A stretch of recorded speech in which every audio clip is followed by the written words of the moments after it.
All right, so today we are going to be going over day 9 of the chronological Bible plan. Genesis 25.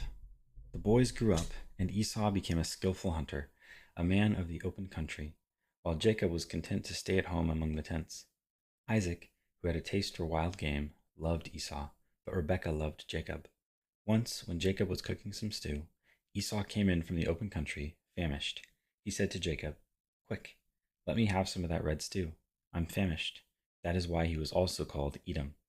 Jacob replied, "First sell me your birthright." "Look, I'm about to die," Esau said. "What good is the birthright to me?" But Jacob said, "Swear to me first." So he swore an oath to him, selling his birthright to Jacob. Then Jacob gave Esau some bread and some lentil stew. He ate and drank, and then got up and left. So Esau despised his birthright. Genesis 26. Isaac and Abimelech. Now there was a famine in the land besides the previous famine in Abraham's time, and Isaac went to Abimelech, king of the Philistines, in Gerar. The Lord appeared to Isaac and said, "Do not go down to Egypt. Live in the land where I tell you to live. Stay in this land for a while, and I will be with you and will bless you. For to you and your descendants I will give all these lands, and will confirm the oath I swore to your father Abraham. I will make your descendants as numerous as the stars in the sky, and will give them all these lands. And through your offspring all nations on earth will be blessed. Because Abraham obeyed me and did everything I required of him, keeping my commands, my decrees, and my instructions." So Isaac stayed in Gerar. When the men of that place asked him about his wife, he said, "She is my sister," because he was afraid to say, "She is my wife." He thought, "The men of this place might kill me on account of Rebekah, because she is beautiful." When Isaac had been there a long time, Abimelech, king of the Philistines, looked down from a window and saw Isaac caressing his wife Rebekah. So Abimelech summoned Isaac and said, She is really your wife. Why did you say, 'She is my sister'?" Isaac answered him, "Because I thought I might lose my life on account of her." Then Abimelech said, "What is this you have done to us? One of the men might well have slept with your wife, and you would have brought guilt upon us." So Abimelech gave orders to all the people, "Anyone who harms this man or his wife shall surely be put to death." Isaac planted crops in that land, and the same year reaped 100-fold, because the Lord blessed him.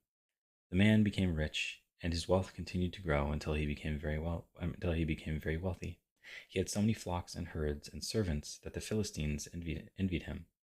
So all the wells that his father's servants had dug in the time of his father Abraham, the Philistines stopped up, filling them with earth. Then Abimelech said to Isaac, "Move away from us. You have become too powerful for us." So Isaac moved away from there and encamped in the valley of Gerar, where he settled. Isaac reopened the wells that had been dug in the time of his father Abraham, which the Philistines had stopped up after Abraham died, and he gave them the same names his father had given them. Isaac's servants dug in the valley and discovered a well of fresh water there. But the herders of Gerar quarreled with those of Isaac and said, "The water is ours." So he named the well Esek, because they disputed with him. Then they dug another well, but they quarreled over that one also, so he named it Sitnah. He moved on from there and dug another well, and no one quarreled over it. He named it Rehoboth, saying, "Now the Lord has given us room, and we will flourish in the land." From there he went up to Beersheba. That night the Lord appeared to him and said, "I am the God of your father Abraham. Do not be afraid, for I am with you. I will bless you and will increase the number of your descendants for the sake of my servant Abraham." Isaac built an altar there and called on the name of the Lord. There he pitched his tent, and there his servants dug a well. Meanwhile, Abimelech had come to him from Gerar with Ahazath, his personal advisor, and Phicol, the commander of his forces. Isaac asked them, "Why have you come to me, since you were hostile to me and sent me away?" They answered, "We saw clearly that the Lord is with you. So we said, there ought to be a sworn agreement between us and you. Let us make a treaty with you, that you will do us no harm, just as we did not harm you, but always treated you well and sent you away peacefully. And now you are blessed by the Lord." Isaac then made a feast for them, and they ate and drank. Early the next morning, the men swore an oath to each other. Then Isaac sent them on their way, and they went away peacefully. That day Isaac's servants came and told him about the well they had dug. They said, "We've found water." He called it Sheba, and to this day the name of the town has been Beersheba. Jacob takes Esau's blessing. When Esau was 40 years old, he married Judith, daughter of Beeri the Hittite, and also Basemath, daughter of Elon the Hittite. They were a source of grief to Isaac and Rebekah.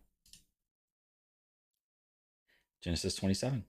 When Isaac was old and his eyes were so weak that he could no longer see, he called for Esau, his older son, and said to him, "My son."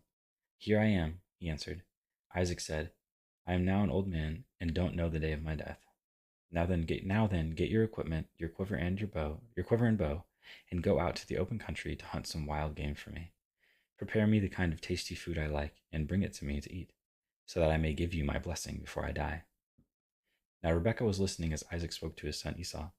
When Esau left for the open country to hunt game and bring it back, Rebekah said to her son Jacob, "Look, I overheard your father say to your brother Esau, 'Bring me some game and prepare me some tasty food to eat, so that I may give you my blessing in the presence of the Lord before I die.' Now, my son, listen carefully and do what I tell you. Go out to the flock and bring me 2 choice young goats, so I can prepare some tasty food for your father, just the way he likes it. Then take it to your father to eat, so that he may give you his blessing before he dies." Jacob said to Rebekah his mother, "But my brother Esau is a hairy man, while I have smooth skin. What if my father touches me? I would appear to be tricking him and would bring down a curse on myself rather than a blessing." His mother said to him, "My son, let the curse fall on me. Just do what I say. Go and get them for me." So he went and got them and brought them to his mother, and she prepared some tasty food just the way his father liked it. Then Rebekah took the best clothes of Esau, her older son, which she had in the house, and put them on her younger son Jacob. She also covered his hands and the smooth part of his neck with the goat skins. Then she handed to her son Jacob the tasty food and the bread she had made. He went to his father and said, "My father." "Yes, my son," he answered. "Who is it?" Jacob said to his father, "I am Esau, your firstborn. I have done as you told me. Please sit up and eat some of my game, so that you may give me your blessing."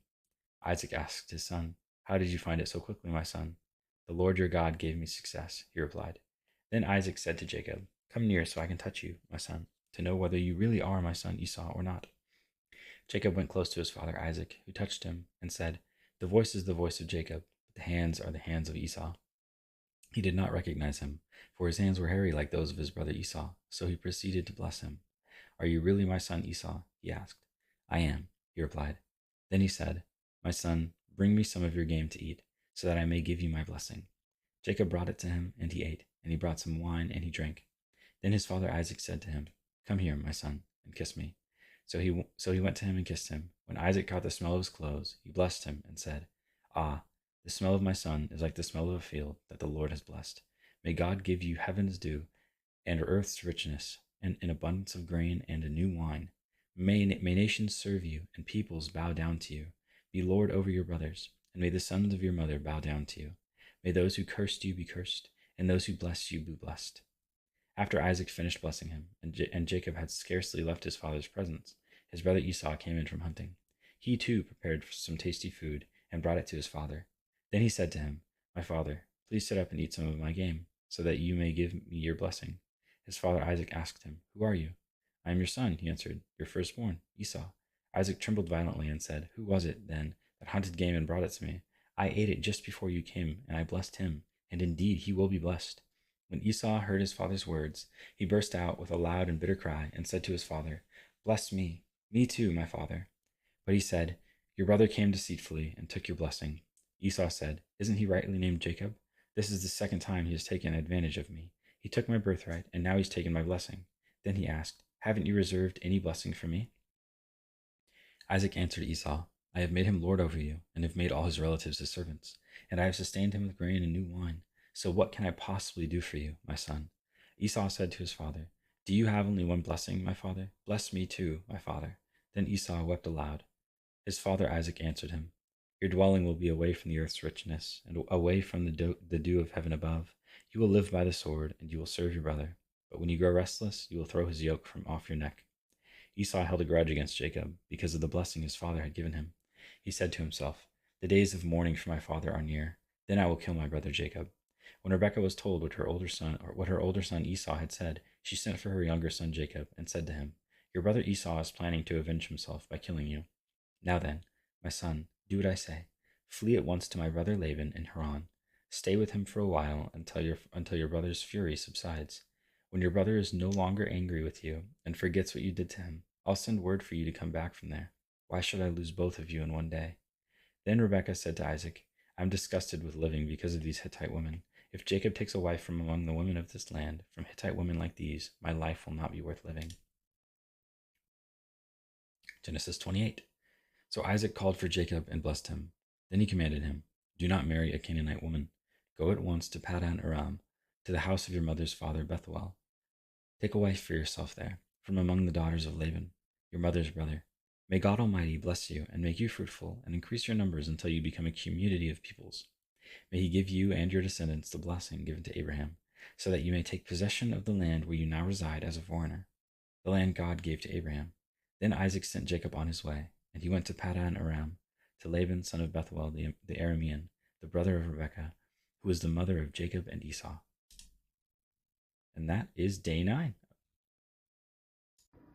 All right, so that was day 9 of the 1-year chronological Bible plan. We went ahead and looked at some more on Jacob and Esau, and kind of like I said in the previous one, was one of the hardest things for me was like reading these stories and reading, this part of Genesis and seeing what Jacob was doing, and he was acting very deceitfully, very wrongly, sometimes at the advice of his mother as well.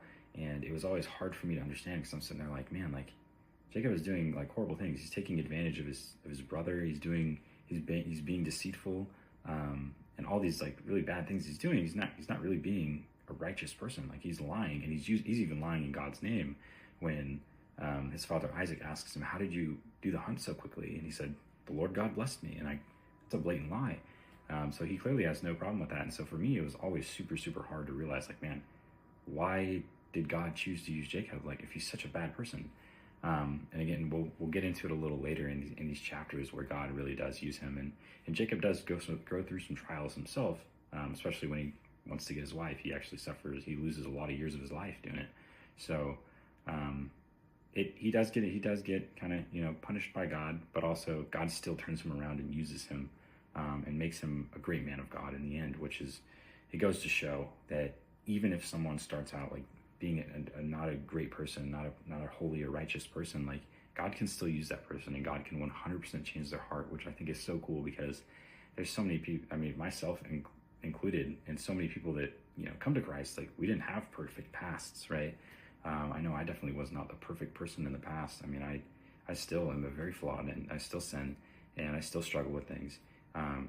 But like seeing people in the Bible that also struggle with things, it's like, man, like if like these great people in the Bible that God used so much and did so much like greatness through, and like use them, like if he can use them and all the really bad things they did, like he can use me too.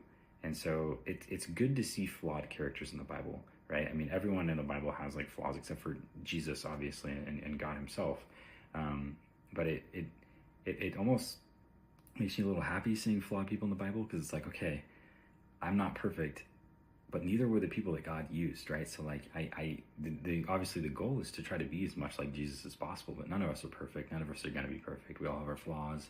We all struggle with sin, and knowing that God can use even people, even sinners, even people that have flaws, it's refreshing. It's refreshing to know that he can use us, even though we do fail. So that's one way to look at it. And again, we'll dive into a couple of the other things that why Jacob was chosen by God, and how God used Jacob in the future chapters. But if you're reading this and you're like, man, Jacob's a terrible person, I'm totally with you. That's how I felt in the beginning. So that's how I felt for years when I would read the Bible, because I try to read it every year, and I'd always get to this part, and I'm like, man, I just do not like Jacob. He is just not a good person. But as we continue in the story, God changes his character and turns him into a great man of God, and it's really cool to see. So thanks so much for joining us for day 9, and looking forward to seeing you tomorrow.